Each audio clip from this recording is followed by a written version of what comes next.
Higurashi no naku koro ni, also called Higurashi When They Cry, or simply When They Cry, was originally a series of murder mystery sound novels, a variation of visual novel, produced by 07th Expansion.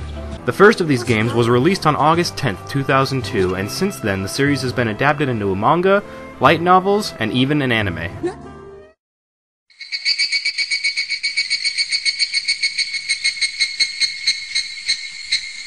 The story is the continuous retelling of one particular week in the small mountainous village of Hinamizawa. Each year for the past 4 years, on the night of the Watanagashi festival, one person in the village has gone missing, while another has died a brutal death.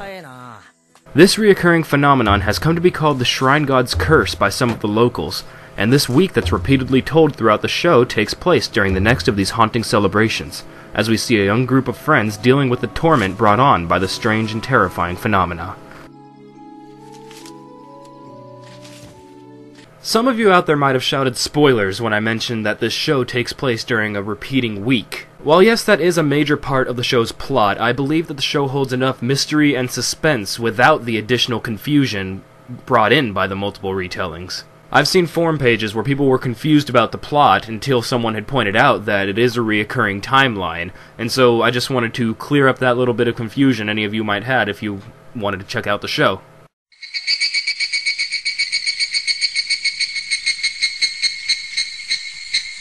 If I'm honest, there isn't so much a main character in this show as there is a main group of characters. Maibara Keiichi is a young boy who just recently moved to Hinamizawa with his family. He's the first character we come across and is often seen teasing his friends, but he does show some great appreciation towards them and their acceptance of him being a newcomer. And out of all of the main characters, I would say that he's the one who goes through the most hardships throughout the show. The next character we meet is the iconic Ryugu Reina. Wearing her long white dress and puffy hat, she's become the face of the Higurashi series and is often seen wielding her deadly cleaver. Her borderline obsession with wanting to take adorable things home with her lends to the idea that she is the cute, slightly ditzy one in the group. Or so we're led to believe.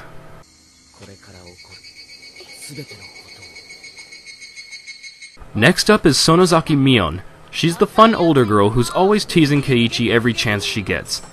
Being the self-proclaimed leader of their after-school club, she's constantly trying to find new ways to use the fact that Keiichi's a newcomer against him. We find out later on that she belongs to one of the village's higher families and might have some dark ties to the Shrine God's curse. The last two members make up the portion of this group. Hojo Satoko is a young blonde master of traps and is always preparing something new for Keiichi to fall into. The other is Fururu Rika, a blue-haired girl who, for the most part, keeps herself calm and collected, and it's clear throughout the series that she's not just ignorant of everything that's been going on. The side characters primarily include a detective named Oishi, who's determined to get to the bottom of the strange occurrences, and all the characters that interact with the main group throughout the multiple stories.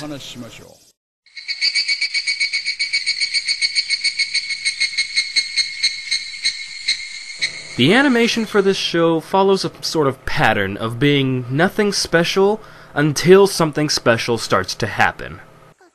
Unless something funny or scary happens, the animation stays a little on the clunkier side.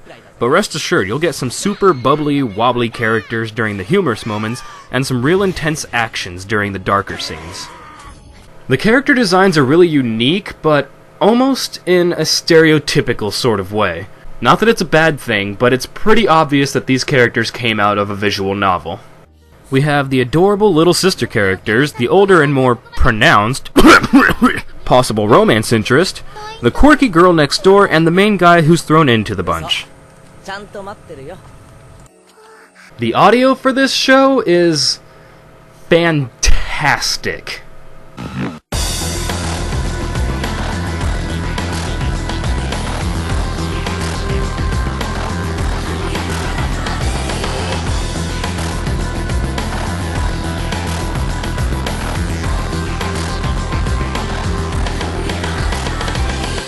Initially, I thought I wouldn't really find it in me to enjoy the show's opening, but after I'd finished watching the first story arc, it hit me like a train just how perfectly fitting this introduction is. The music is a grand mix of haunting and sad that suits the show's overall atmosphere, and adds to the expressions that the main characters are making throughout the intro, ending in an echoey voice that, when placed over that still shot of Hinamizawa, really makes you feel like this place is in the middle of nowhere. The music within the show is nice as well. The everyday moments are covered by music that feels very similar to something you would hear from a Harvest Moon soundtrack.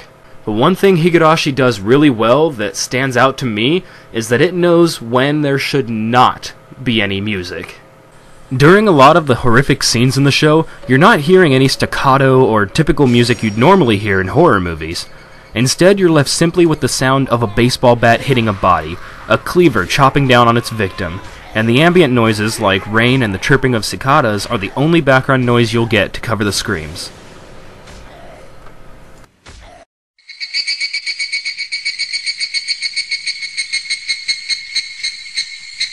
All in all, Higurashi does what it's supposed to do, and it does it very well. It keeps a continuous stream of mystery throughout each of the 6 story arcs that's littered with some of the most horrific deaths I've seen in an anime. While I've definitely seen more gruesome deaths, the ones in this show hit me harder because you come to know and really like these characters.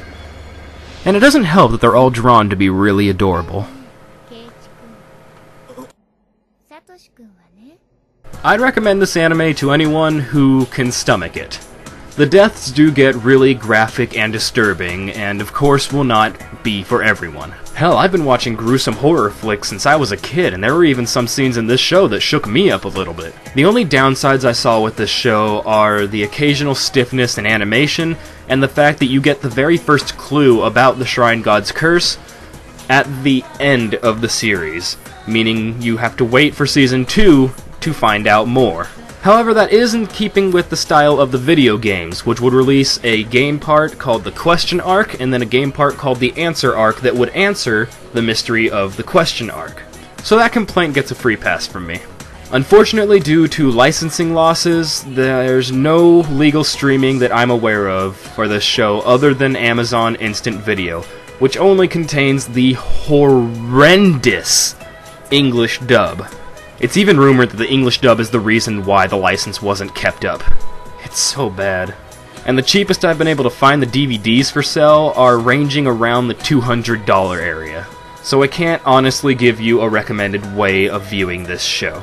Well, I hope you all enjoyed this review, and if you have any feedback, leave it in the comment section or give me a message. And I'm sorry that this has caused me to push back my reaction videos to this fall season's anime that I had been doing. I'll be getting those caught up as soon as possible. Also, if you liked this video and want to check out some of my other stuff, I will be putting links to the videos that I've done after this. So, until next time, peace out.